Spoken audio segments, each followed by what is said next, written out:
Wednesday. With us on the panel tonight, we have Scarlett Mccgwire, former comms advisor to the Labour Party, Baroness Tina Stowell, Conservative peer, who's the party's former leader in the House of Lords, now chairs the Lords Communications and Digital Select Committee, our very own guru on AI, I think I'm going to call you, Tina. And Sarah Southern is former aide to David Cameron when he was Prime Minister and is now a careers coach specialising in media and politics. We'll ask her a little bit about that a bit later. Sam Tarry is Labour MP for Ilford South. He's not quite here yet, but I'm assured he will be arriving imminently. Now, if you want to ask our panel a question, 0345 6060 973. You can text 84850 and you can say, Alexa, send a comment to LBC. And of course, you can watch us on Global Player. Call 0345 6060 973. Tweet at LBC. Text 84850. Cross question with Iain Dale. This is LBC. Let's go to our first caller. It's David in Enfield. David, hello. What would you like to ask our panel? Good evening, everyone.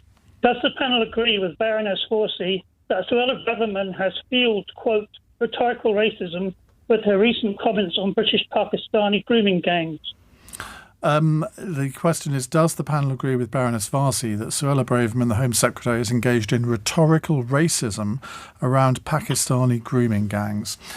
Tina?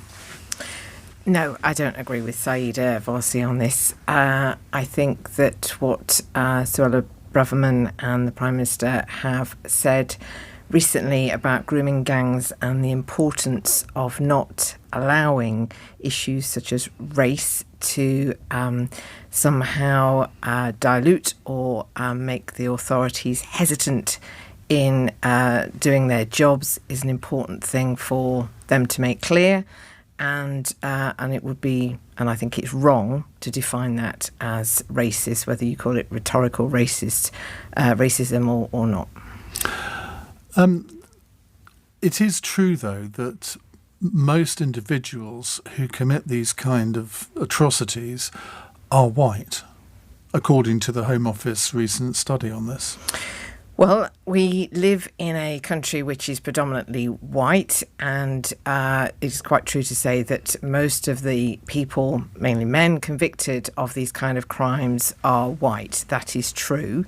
But I think what the evidence has shown in recent years is that there has been, in the case of these different towns and cities where grooming gangs have been exposed, a predominance of gangs, men who are of a Pakistani background, Muslim faith, targeting white girls. And when that has not been properly pursued, what has been established is that in many cases it's because there's been a reticence by the police or by the authorities to do so because they fear to do so would be labelling themselves as racist. And that clearly is wrong. Scarlett? I think if you listened to the Prime Minister and Suella Braverman, you would think that all grooming gangs were Pakistani Muslims. And I think that's what's so wrong about it, is that just recently, I mean, I think in the last couple of weeks, there was a big gang in the West Midlands, Birmingham, I think, including women, actually. I mean, that to me was what was so shocking, all of whom were white. I think it's really, really important that we don't start seeing Pakistani Muslims as groomers of white girls. I think it plays into a lot of racist tropes, and I think all of us have got to make sure that when we talk about grooming, that actually that we understand that it's going on a lot, and yes, some of the reason that some of the people were not taken seriously was because people worried about racism. Much more important was that the girls who were being groomed were considered fair game by the police. They were not taken. Lots of them were in care. They were very vulnerable young women. And to start turning this into a race thing, I absolutely agree with Saeeda Warsi, actually, that somebody had to call it out properly. Sarah Southern, I mean, a lot of these incidents we're talking about in Rotherham, in Telford, Rochdale, parts of the north of England, I mean, it's indisputable that they were predominantly British Pakistani grooming gangs. But Scarlett is right, isn't she, that sort of around the rest of the country that is not the case. So it's a very difficult tightrope for politicians to walk. But what do you think about the police reaction to a lot of these cases? Because they apparently felt, and various studies have gone into this in quite a lot of detail, they felt that if they really did anything, they would be accused of being racist themselves. And that's definitely an issue, and I think if the police are behaving in a way that means that they're not solving crime or not investigating crime because they're worried about being accused of something, that is a problem. But the priority always for the police should be is ensuring that the vulnerable, and especially vulnerable children, are looked after. And I think they've not got to worry about how they're being perceived if it's pursuing the crime. I think a lot of the incidents you just mentioned were obviously very high profile, so it's something we're really aware of. But just because something is, more prominent in the media doesn't mean that it is the predominant factor across the board. As you say, there's a lot of white grooming gangs that perhaps haven't been as prevalently covered by the media, so that we're not aware of it so much in the public consciousness. Going back to David's question, though, do you think that Suella Braverman has engaged in what he calls rhetorical racism, or what Said Ivazi called rhetorical racism, surrounding these grooming gangs? I think Said Ivazi is someone who has been, a very prominent member of the Conservative Party for some time. I don't think her viewpoint should be ignored. Clinging on by her fingertips, I think, is probably the expression I think that's to probably use. quite accurate. But, I think she has been, she was the, most senior female Muslim member of the cabinet. I think we can't just ignore what she says, and that's her viewpoint. I think we've got to kind of think on it. I'd love to ask Sam Tarry this, but he's not arrived yet. Hopefully he will be arriving very, very soon. David, what do you think of what you've heard? Well, I think it is rhetorical racism because 2 points. First of all, the police did nothing to support these young women that were abused by these predominantly Pakistani grooming gangs in places like Rotherham and Telford. They were not doing their job. So I think Suella Braverman, as the Home Secretary and responsible for policing, must bear some responsibility for that failure. And secondly, as one of your panelists... To be fair, she wasn't in post at that time. Well, then she shouldn't be making these comments. Simple. But the other point is that your panellist was quite correct. The last two major grooming gangs that were sentenced in the last month, there were 16 white people, including many women, which really shocked me, and another gang of 8 white people. And Suella Braverman makes no comments about whites who are predominantly groomers. OK, David, thank you very much. Well, as if by magic, Sam Tarry has just entered the studio. I'm going to throw you in at the deep end, Sam. We've had answers from our other panellists, but let me just tell you what David's question was. Does the panel agree with Baroness Varsi that Suella Braverman engaged in rhetorical racism around Pakistani grooming gangs? Welcome, by the way. Good to be here. Yes, actually, I think pretty plainly, I worked in that part of the world for an anti-racism organisation called Hope Not Hate years ago. We'd done a lot of work in places like Oldham that were, literally saw riots because of, racism that had been whipped up around things that were untrue about certain communities. Every community has people that are paedophiles. We have people that are grooming gangs, and I think that they know full well that this is a narrative that's been pushed by the hard right and the far right in many of those working class communities for decades. And saying it in the way that she did, and by the way, I've challenged them directly in Parliament many times, because I think their language now has mainstreamed, not just the language of UKIP and Nigel Farage, but actually mainstreamed what we would previously have considered 10 years ago pretty far-right language. And that is extremely problematic and dangerous for British politics. Isn't it also dangerous not to mention the fact that in quite a few northwestern towns and cities, these grooming gangs were from a particular cultural background, and if you don't acknowledge that, isn't it actually just sort of pussyfooting around the issue? I think it's I think people aren't not acknowledging it. There were clearly, particularly in some of those councils, some real failures, and some of the police have some real failures, and that's been identified clearly. But you could take any part of Britain and you could find a particular group of people who are working together who might happen to come from a certain community, and then to use that as a brush to paint an entire community, that's the problematic part of it. Okay. David, thank you very much indeed for that. Let's move on to a text question from Brad in Slough. Why are the very people who believe it's okay to smack a child also of the opinion that they must never witness the sight of a drag queen? Is that right? Surely children need protecting from physical abuse more than they need protecting from harmless entertainment rooted in our traditions. Well, we're going to be talking about the government's decision to not ban smacking in England after 9 o'clock. And then, of course, there has been this row about whether drag queens should be in schools. Sarah Southern. I thought smacking was banned. It is in Scotland, Wales and Jersey, but not in England.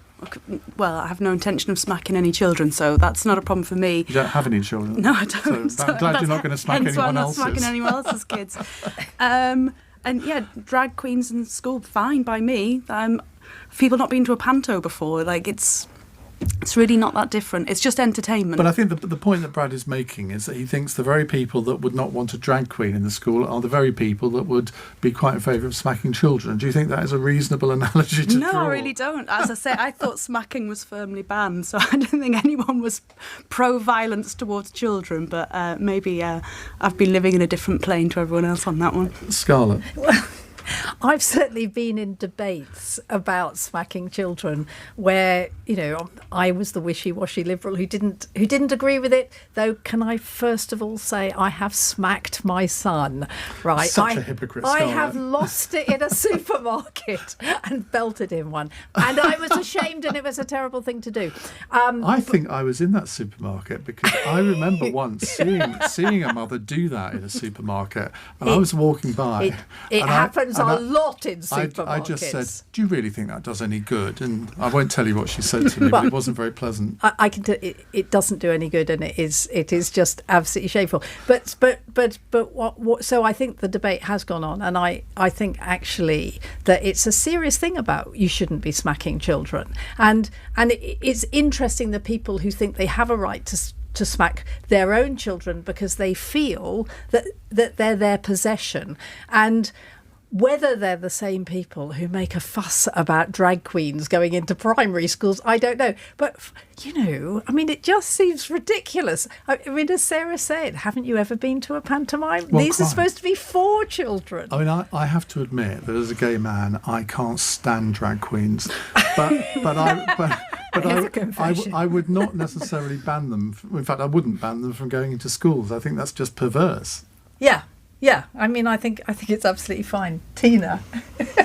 Well, I think they're two separate things, and clearly, smacking children, an act of violence against children, that's a bad thing. And I don't have any children like Sarah.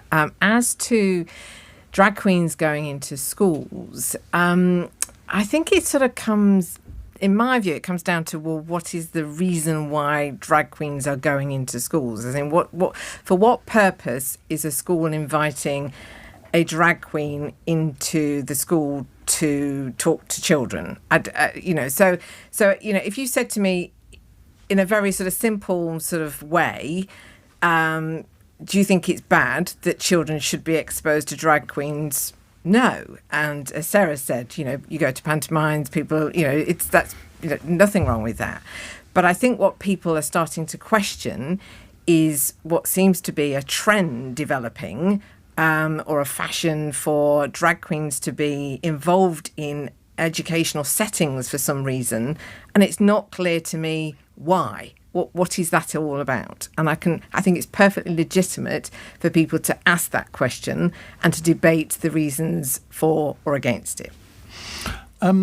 Sam, I think this is quite an interesting question because effectively what Brad is saying, well, these are just sort of reactionary people who don't like drag queens, but they're quite happy to smack their children. It's a bit like the argument about the death penalty. The people who are vehemently in favour of the death penalty are very anti-abortion, and you think, well, if you're pro-life, you can't have it both ways here. There is a slight dichotomy there.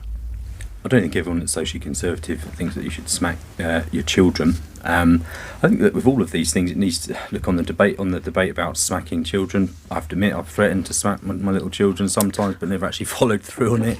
I grew up being smacked by my parents, not in a horrible way, but I think And look what's happened to you. Exactly, left-wing rebel. If I think the line is about making sure that parents are not hitting their children, that's the key thing. And I think if it's it's debated in Parliament properly, I think there probably is going to be a conclusion, I would guess, that says that that line of protection needs to be there for children. And as an MP dealing with lots of people who've seen terrible cases of abuse of children, I think having some sort of firm rules around that probably is helpful. Although of course people will say, well, it's our own freedom, etc. On the issue about drag queens. In Ilford, we had a really difficult incident that caused real outrage in the community. My community is fairly socially conservative, although it's a very Labour sort of supporting community, where not a drag queen, but a monkey dressed in a rainbow kind of coloured monkey with a huge dildo hanging off the front of it, probably, 10, 12 inches at least. Now, this went into my local library where I take my kids to listen to theatre, sort of shows and stuff, puppet shows, and parents rightly went pretty crazy about that. And the council, were sort of the monkey was controversy. invited. It was, a council sort of subsidiary kind of body that runs all the kind of libraries and sort of sports centres and that kind of stuff. My view is that was totally inappropriate and wrong. I think probably that's not the same scale as drag queens, but I think it speaks to people being concerned about the sexualisation of children. And I think that if you are able to have drag queens doing whatever they are doing in school, but it not be about sexuality, or at least the sexualness of very young children, I think people can probably have less of a problem. And I think that probably is possible. Well, you've achieved a first there. I mentioned the word dildo on the programme, so well done for that. I don't think we've been taken off air yet. We'll take more of your calls in a moment. 0345 6060 973. It's 18 minutes past 8. This is LBC.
If you'd like to put a question to our panel, is at 0345 6060 973. You can text 84850, or you can say, Alexa, send a comment to LBC. We have with us in the studio Tina Stowell, who is a Conservative peer. She chairs the Laws, Communications and Digital Select Committee. Now, that sounds a very grand title, Tina. Does that mean you have to be an expert on things like AI? Well, as the Select Committee Chair, I get to hear a lot of things, but don't necessarily have to be an expert on them. So I would not claim to be an expert on AI, but we are clearly very interested. But you did interview an AI robot recently, I'm told. Yes, we did. We, as part of an inquiry into the future of creative industries, we had a robot. In fact, we were the first ever Select Committee in Parliament to have before us a robot, and this robot wasn't Jacob Rees-Mogg, was it? Ada. She was there to demonstrate the limits and potential of art via robots. And I guess, what was interesting about that inquiry and, some of the things that we found is that there is a danger sometimes that we get so interested in and taken by the future of technology that we, as legislators or as policymakers, put in place regimes that would allow that to flourish, but at the expense of other important aspects of our culture or economy. And in that context, there is quite a bit of concern around copyright and information that the AI and robots rely on in order to sort of be able to do the things that they do. And there was a lot of development on AI that was happening at the expense of writers and other kind of creators, and that sort of now there's been a sort of rebalancing of that. So this is, this is a whole, to state the obvious, it's a whole new world out there, and it's not just fear of robots becoming more clever than human beings. It's actually all of the things that we need to deal with along the way. Well, alongside Tina on the panel, we have Sam Tarry, Labour MP for Ilford South, Sarah Southern, who's a careers coach specialising in media and politics, and Scarlett Mccgwire, former comms advisor to the Labour Party. Right, let's go to a text question from Kevin in Cardiff. Has Joe Biden slighted the UK by spending so little time in Belfast before leaving again? He was there for 15 hours, I think 7 or 8 of which he was asleep. Insert your own joke here. Sam Tarry. I don't think anything's deliberate. The Americans obviously clearly take their relationship with the UK very, very seriously and always have done. I'm sure will continue to do so. I think perhaps it wasn't the priority. It does seem to me that Britain as a world soft power as well as a sort of hard power has certainly dropped down the rankings, and I think we're finding out the tough way over the past 18 months why the sort of consequences post-Brexit of our relevance in the world. And so if there was some sort of reading into it, perhaps that would be it. How have we lost soft power? I think that over a period of time our diplomatic services have been run down. Austerity cuts hit that as well. I think that was always one of our best kind of ways of extolling power around the world. I think the BBC, actually, I think the cuts to the BBC, the plans potentially to privatise Channel 4, things that are cultural exports as well are also about soft power and certainly been under attack. You've seen now that Twitter has said that the BBC is a state-run sort of enterprise or whatever it is they say. And I just think those sort of things where the perception that our economy's tanking, the perception that we are not part of a bigger bloc and that we're not able to build the alliances. I mean, economically, what are the trade deals that we've got that are really going to make a big difference? There's a lot of hoo-ha about the one that was entered into recently with a number of different countries around the world. I think many serious businesses and economists don't think that's going to have a huge impact in terms of turning our economy around at all. Sarah, has Joe Biden slighted the UK? I don't think he's slighted us, but I think he's given us exactly what we knew he would. I don't think Joe Biden's been particularly shy in highlighting what his Irish roots are. I remember when he had either just been selected as the candidate for the Democratic Party or had actually become president, and someone from the BBC asked him a question. He said, BBC, why do I talk to you? I'm Irish, which was a very strange thing to say. I think it was John Sobel who maybe asked him. Well, the BBC goes everywhere. So I'm not surprised that he was in Northern Ireland for such a short period. But I did think some of the pictures that came out of that visit were very strange. I mean, him and Rishi Sunak having a cup of tea this morning looked as though they were in the reception of a travel lodge. I don't know who on earth had advanced that, but it certainly wasn't the picture I was expecting of seeing, you know, the Prime Minister of the UK and the President of the US. It certainly didn't have the warmth and friendship that you saw between, say, Cameron and Obama. That was exactly my first thought. Yeah, very odd. Where on earth are they? Apparently it was in the reception area of a hotel. Bizarre. Who agreed to that? But you'd have thought that somebody's advanced people might have thought, not sure the optics are going to be very good there. Yeah.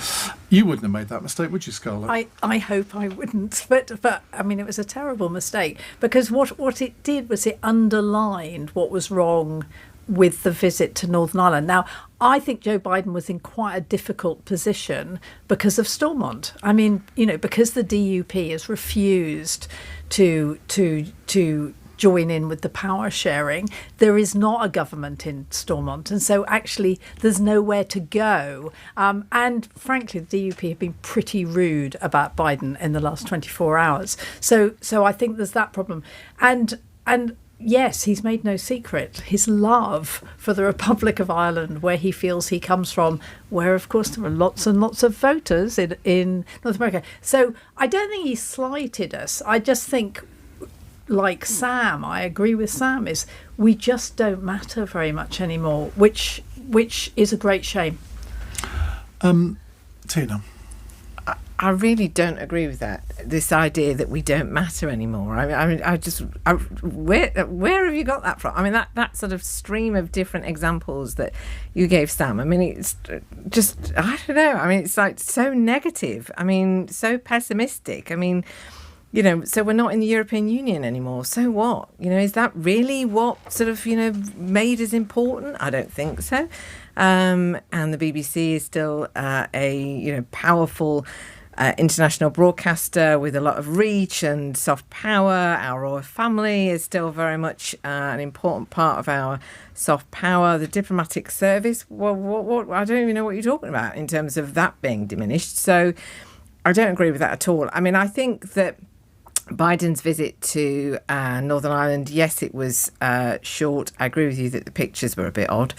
And I think you're right too, Scarlett, that not having Stormont up and running made it sort of, you know, not what it could have been. But overall, I just think, you know, I think it was fine. And apparently, you know, Biden's got connections to Nottingham now. So has he really? Apparently so, yes. How marvellous. But the I'm from Nottingham, but this is why it's important to me. He didn't seem to me to show any grasp of the issues at hand. Maybe he hasn't got a grasp of those issues. I don't know. I mean, very strange passages I didn't hear the whole speech, but bits that I have heard. I'm thinking, well, what does that mean? What did you mean by that? And maybe he just felt that he couldn't get involved in the internal politics, so it was best to be slightly cryptic. I mean, I suppose that might be one reason. Yeah, I mean, I just wonder when this visit was first proposed and arranged, and the idea, I guess, at that time was it would come after a return of, the restoration of Stormont and all that sort of thing. And the fact that has not happened has sort of rather rendered this a bit redundant, because actually trying to connect Biden to the 25th anniversary of the Good Friday Agreement, I think that feels a bit forced, really. So it was a bit strange. Kevin in Cardiff, thank you very much for that question. By the way, if you're in the Cardiff area, I'm going to be appearing on stage in Cardiff on Saturday week at the Gate with Jackie Smith in our For the Many live podcast. So you can book your tickets at the Gate website should you be in Cardiff. Right, we're going to take more of your calls in a moment. 0345 6060 973 if you'd like to put a question to our panel. It's 8:30 on LBC, time for the news headlines with Charlotte Morgan. The US president has made a plea for a return to power sharing in a speech marking 25 years of peace in Northern Ireland. Joe Biden's promising investment from the US as he acknowledged progress made since the Good Friday Agreement. Police in Northern Ireland say 4 devices found in a cemetery in Londonderry yesterday were viable pipe bombs. The PSNI says early investigations suggest they are attributable to the new IRA and were going to be used to attack police. A 19-year-old man's been charged with manslaughter after 4 people died in the English Channel in December. An operation by emergency services saw around 40 other people rescued from a small boat. LBC weather, rain continuing in the north overnight, drier in the south, a low of 1. This is LBC.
With us on the panel on Cross Question, we have Sam Tarry, Labour MP for Ilford South, Baroness Stowell, Conservative peer, Scarlett Mccgwire, former Comms advisor to the Labour Party, and Sarah Southern, who, as well as being a former aide to David Cameron, rejoices in the job title of careers coach specialising in media and politics. How would you coach me, Sarah? Oh, crumbs. Well, the people that I coach often come to me as they're making a big transition in their life. I have no intention of making any transition. I was going to say, you enjoy this job a lot, so I can't imagine you making a big transition.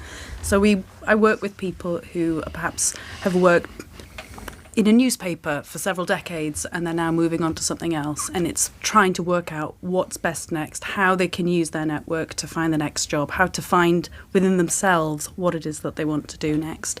And sometimes it might be working through quite emotional things, if they're having to let go of the career that they've had before. Sometimes it might be just having really practical conversations about what they can do next. Sometimes it's literally me getting a red pen out and going through their CV and saying, that's not interesting or helpful for any job application. So it's interesting, work with quite a few people from the media, the odd person from Westminster. So yeah, it's good. Well, if you ever get a phone call from me, it'll be, Sarah, they've sacked me. What do I do now? Hopefully that will pro be bono, a you'll be long fine. time ahead. Right, let's go to another question. This is from Sonia in Plaistow. Is it good for the royal family and for the country that Harry is coming over for the coronation, but Meghan isn't? Now, who wants to be the first one to answer? Scarlett, I'm looking at you here. Do you even care? I think it's right that Harry comes over. He's Charles's son. Charles loves him. It's quite obvious that what Charles really wants, our King Charles, is a reconciliation. I think Meghan's problem is that she didn't understand the incredible cultural gap between America and Britain. And I think had she married into the Thai royal family, she would have known there was going to be an enormous learning curve. And so first of all, there was that she thought, oh, well, they speak English, we're all the same. And then she's Hollywood. And the number of Hollywood movies where you have a plain talking American who comes over to Britain, and we all realise that he's right and we're wrong and that we've got to change. And I just think she was completely naive and had no idea what she was walking into. That's not her fault, that's his fault. I'm not blaming anybody. I'm saying this is what happened. And so what happens is, they go off and then they listen to each other and people advise them who are sycophants. And, there's a problem of Charles and both his sons being incredibly entitled. And, of course, Harry expects that. So I think it's good. I think it's good for Charles that Harry's coming. I think that's what he'd want. And whether anything happens more. And I think that without Meghan and the children, it might be easier, but he might go back within 24 hours. Sarah Southern, let's go to our royal commentator. What are your views, Sarah? Well, I'm very disappointed that Meghan's not coming. I think it would have been really lovely. So you could boo her? I would never do that. I'm a big Meghan and Harry supporter, always have been. It has reduced somewhat in recent months. But I was so excited when she joined the royal family. It really was. I mean, think of how excited people were the day of the wedding, all of the visits that they did. People really turned out. I appreciate they want to have a life away from the royal family. Absolutely, they should. But since they've been a lot more public on their views and much more public on their criticism of their own family, my love for them has decreased somewhat. I think it would have been wonderful if both of them plus the kids had come over. Obviously, it's Prince Archie's birthday, the day of the King's coronation. So, that could have been a wonderful party spectacular for him, get to meet all of his cousins and really hang out.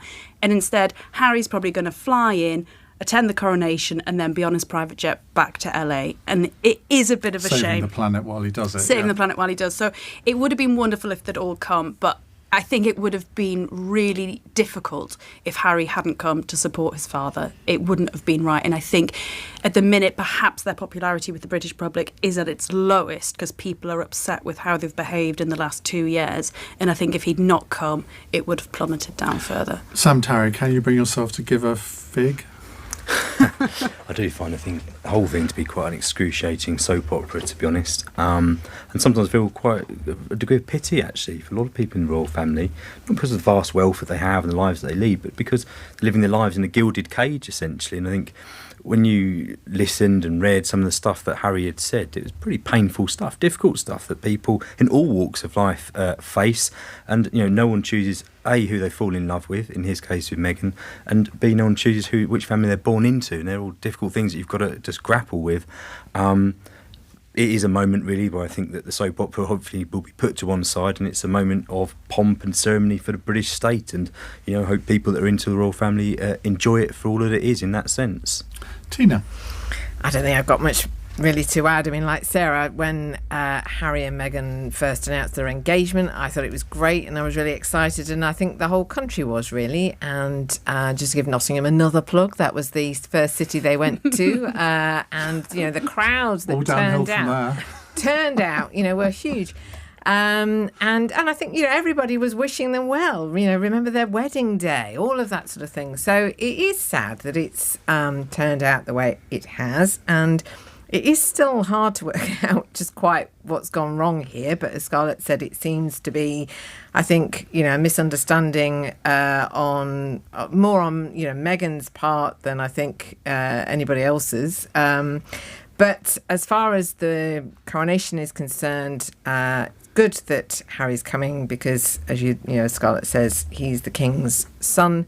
But the King won't be seeing him alone. He'll have William in the room with him, apparently, because they say they can't trust him anymore. Well, I'm sort of not surprised, really. You know, I mean, you know, I watched I did watch the Netflix documentary. You know, and I actually did find it interesting. You know, I thought it was more interesting than I expected it to be, and I felt I came away from watching that understanding better how some of this had happened and why they felt the way that they did. But what I felt so disappointed by at the end of it was how little they seemed to understand anybody else. You know, it was all very one way, very one-sided.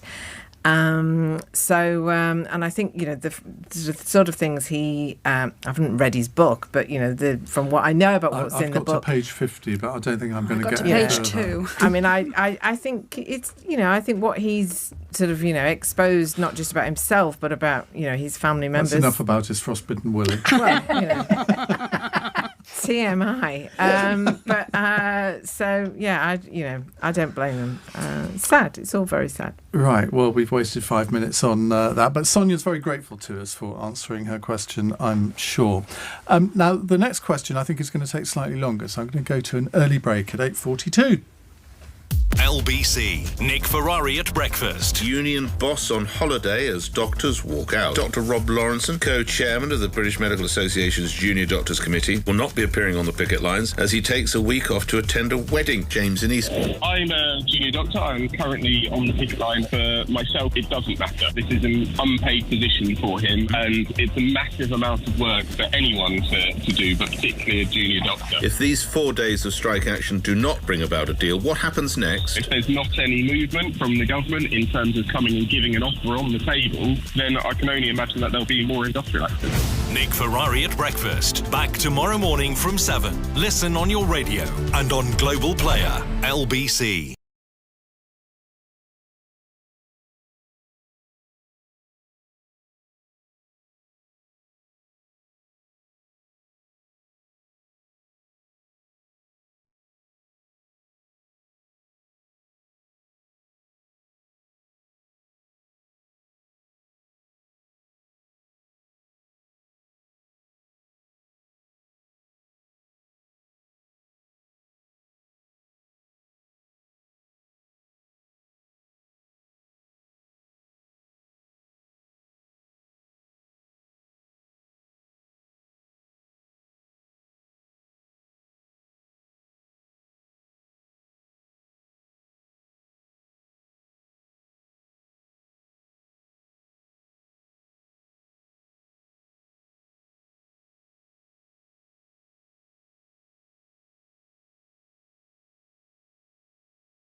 Stowell is with us, Sam Tarry, Sarah Southern and Scarlett Mccgwire. Let's go to another text question. Lots of text questions tonight from Jonathan in Bushy. Rishi Sunak and Sir Ed Davey have both criticised Keir Starmer over the Labour Party attack ads today for being too personal and not focused on policies.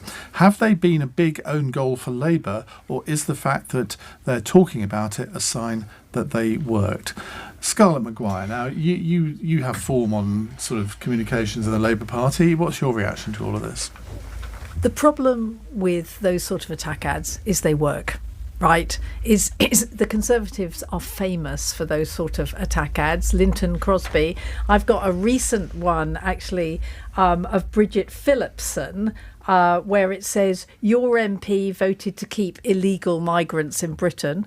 Absolutely not true. She just voted against what the Tories are doing, which is not going to keep illegal migrants out. So there is a history of these ads, and the real problem is that they work, and that's why Labour's using them. I am a naive person who wishes that actually politics was decent, but it's not. I mean, this ad, I was sent it when I was complaining. Nobody knows about this ad. These ads have gone out. I mean, I'm sure that Sam Tarry has got some of these ads going out in his constituency. I mean, these sort of personal attack ads have been going on for years. And, that is the problem, and that's the politics we live with. Sam? I think that it's caused a huge argument and a lot of introspection in the Labour Party. Clearly the people in charge of strategy in the Labour Party have doubled down on it. Keir sort of doubled down on it in the newspaper over the weekend, because, as Scarlett says, they obviously clearly think it's going to work. They're precision target bombing very particular groups of voters that they think are going to be the ones that will flip to Labour hopefully at the next election. Obviously that will make quite angry a vast swathe of the rest of Labour's electoral coalition who find that stuff really unsavoury. So I do understand why they're doing it.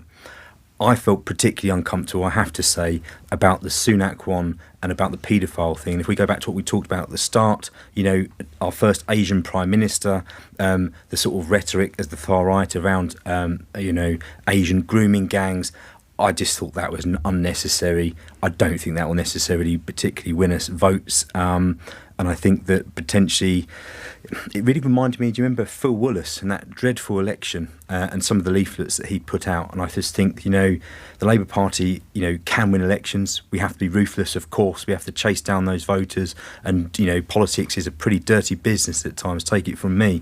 But that I think was stooping just a little bit too low. And I think we are better than that as a party, because surely, if the Labour Party is anything, it's also a moral crusade.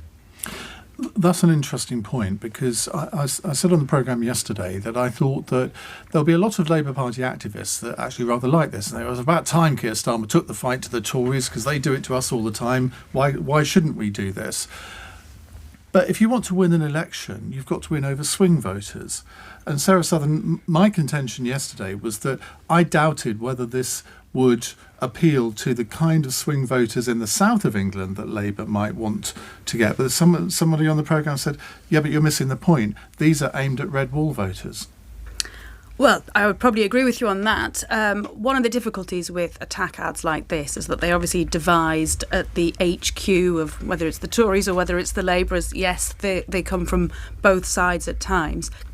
And the candidates and the MPs have got no control over what's going out into their constituencies. And it's not been targeted. Now, it might be that there are more of these attack ads going out in the red wall seats and fewer down here in the southeast. But I agree with Scarlett. I don't like this kind of tactic. I don't like these kind of attack ads. When I worked for the Conservative Party, I wasn't a huge fan of them. I felt we should be front-footing with what our message is rather than attacking the other side. But they're never going to disappear. They're always going to be generated. And it is legitimate to sort of scrutinise what the other side is saying, what their policies might be, but there are ways of doing it. Absolutely, but I think now we're able to do it much more rapidly. You don't need to have a huge print run of leaflets and deliver them to hundreds of thousands of homes. You don't need to have huge hoarding sites across target seats. You can get that leaflet, as it were, out on social media within hours of you having the idea. You can get it really spread across the country so quickly. So I think we will see a lot more kind of rapid attacks during the election campaign over the next 18 months. Tina, are we clutching our pearls a bit too much? Well, I think that negative campaigning or attack ads are always part of politics, and it would be silly to try and say that they don't exist and never have before. But to me, they only work if they are telling voters something that they already know. And so I disagree with Scarlett's assessment of this current crop, because I don't think that is what they are doing. And therefore, I don't think they are an effective attack ad. Question is it's a different matter as to sort of whether or not you like them or not. I just don't think they are particularly a good example.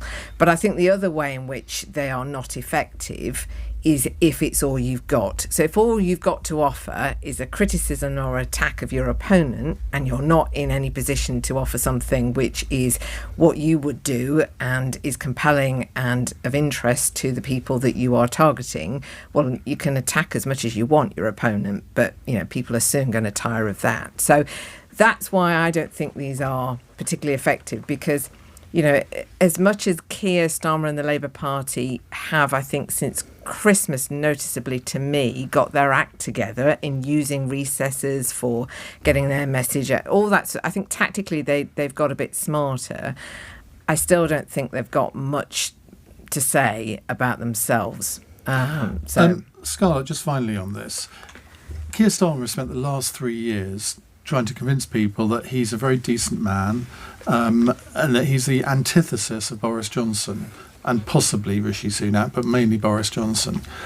This undermines that message, doesn't it? Yeah, now, I think the problem with this is that given all we know about Keir, or all most people know about Keir, is that he's a decent man, is it undermines that brand. And that is the problem with these ads.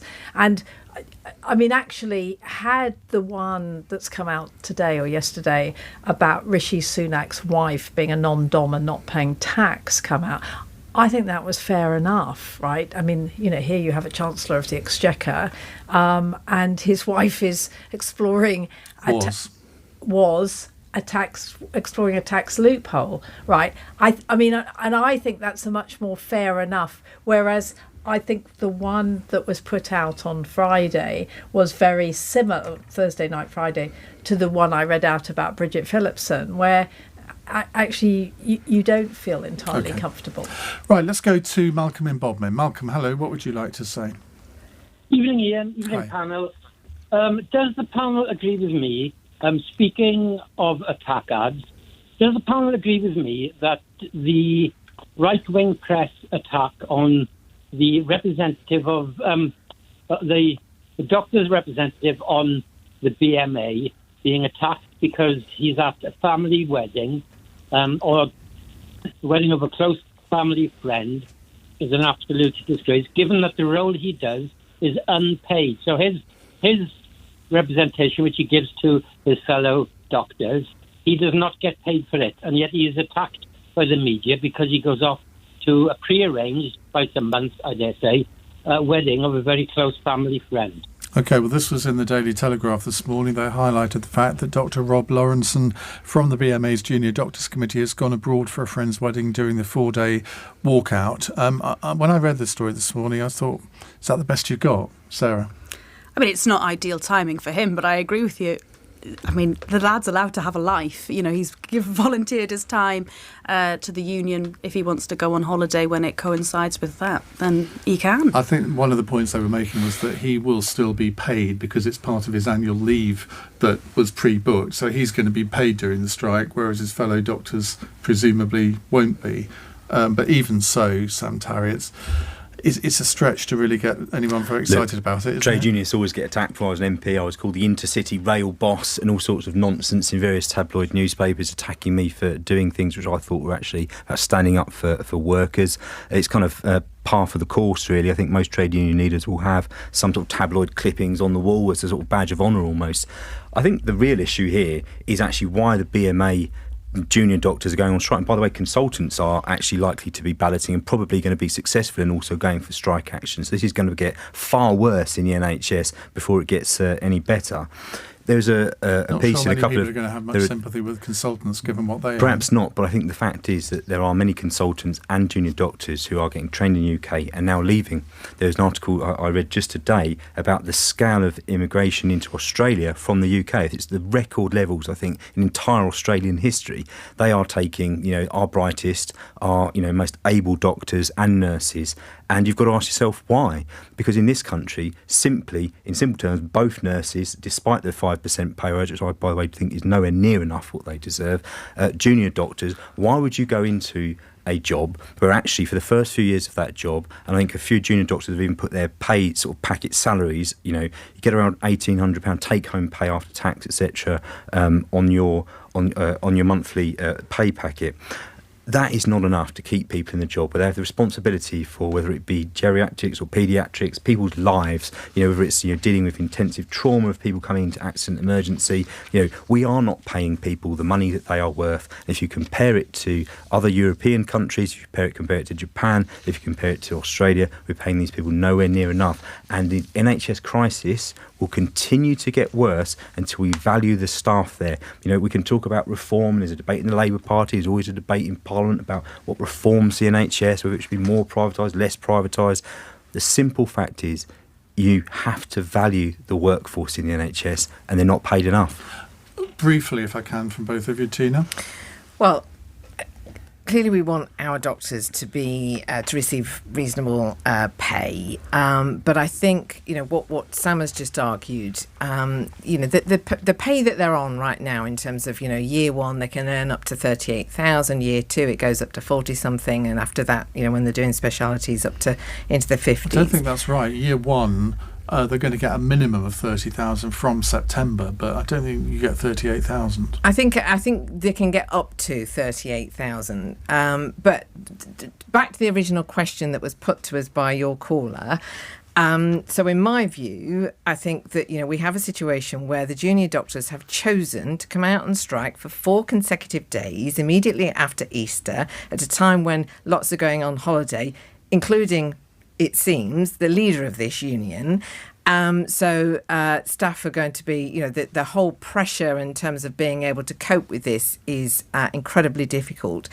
I don't think this is, I don't think the way in which the doctors are going about this is a way that is really putting front and centre the issue that they say is of greatest concern to them about patient care and serving everybody. So I'm afraid I don't have much sympathy, and I do think that the person, as I say, who's called this strike, if the best he can do is not be here and go on holiday, I don't think he's highlighting. The leader. I think he's just on the Junior Doctors Committee. Yeah, look, what is happening is absolutely appalling. I mean, I've been having cancer treatment for the last year. My consultant said, I'm barely able to cope. I mean, Sam's right. And it's not overpaid consultants. I mean, I go into chemotherapy. There are over 100 people at UCH going in there. They have to cope all the time. The nurses are saying to me, we just need another job. And yes, they're going to Australia. I mean, because it is because they don't feel valued. I mean, that is the biggest thing is why should we go on when you're saying, Steve Barclay goes and says they're doing this on purpose. Of course they're choosing the best time to strike. It would be ridiculous. Didn't we learn anything from the miners who went out on strike in the summer, for Christ's sake? I mean, of course they're going to do it when it hits hardest. But actually, what we need to do is we need to get round a table and give them some money. Right, very quick answers on this final question from Gemma in Portsmouth. Elon Musk did a last-minute interview with the BBC last night at Twitter HQ. Who would you drop everything for just to have a brief chat with them? Tina? Dolly Parton. Oh, good choice, Sam. Well, I actually quite like doing these sort of panel interviews, and not to be a suck-up. Laura Koonsberg called me recently. I was straight on the telly, and Ian, I'm always here with you. Yeah, but you were late today. That is entirely true. I know where I am in the pecking order, Tina, don't worry. Sarah. Kylie. I've met Kylie.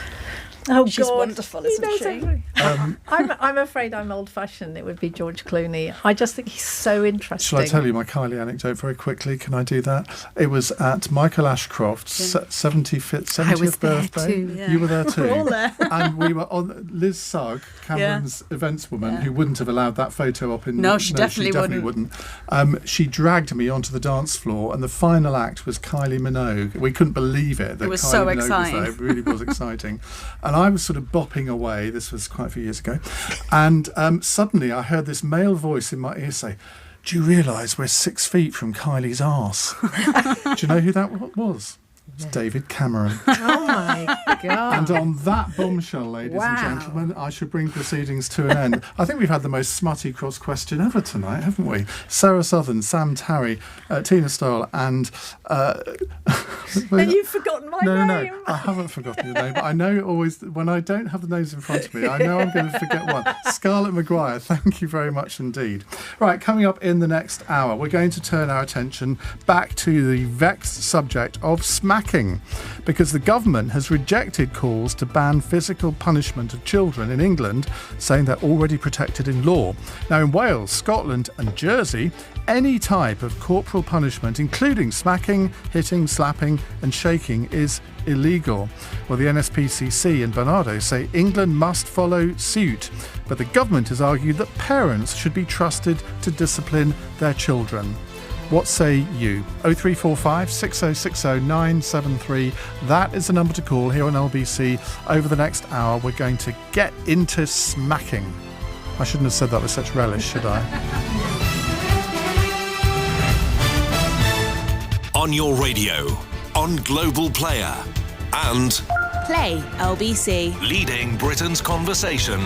This is LBC. From Global's newsroom, I'm Charlotte Morgan. Joe Biden has praised the Good Friday Agreement on its 25th anniversary. Speaking at Ulster University in Belfast, he says it took years of work to secure peace after decades of violence. It's up to us to keep this going, to keep building on the work that has been done every day for the last 25 years, to sustain the peace, unleash this incredible economic opportunity, which is just beginning, I promise you. The president also expressed his wish to see power sharing restored at Stormont. Police in Northern Ireland say 4 devices found in a cemetery in Londonderry yesterday were viable pipe bombs. The PSNI says early investigation suggests they are attributable to the new IRA and were going to be used to attack police. A 19-year-old man's been charged with manslaughter after 4 people died in the English Channel in December. An operation by emergency services saw around 40 other people rescued from a small boat. The Duchess of Sussex will not be attending